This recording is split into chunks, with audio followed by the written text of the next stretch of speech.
Një familje e përbërë mesatarisht nga 4 anëtar shpenzon vetëm 5% të buxhetit të saj për blerjen e veshjeve. Sipas Instat, rezulton se një individ në Shqipëri shpenzon mesatarisht rreth 18.000 lekë në muaj për konsum, nga të cilat 8.000 lekë për konsum ushqimor dhe 10.000 lekë për konsum jo ushqimor.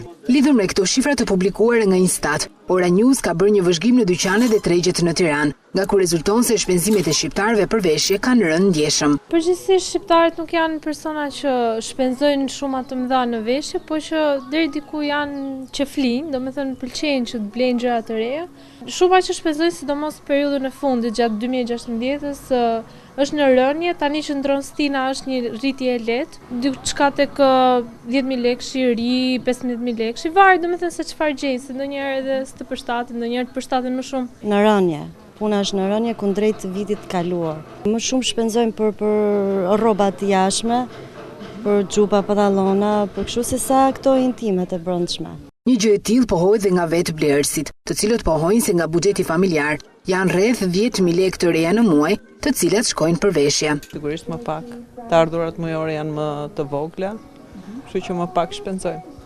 Një vlerë mesatar ke 10.000 lekë të reja. Për çfarë të shpenzosh përpara, për shkollën, për veshjen apo për jetesën?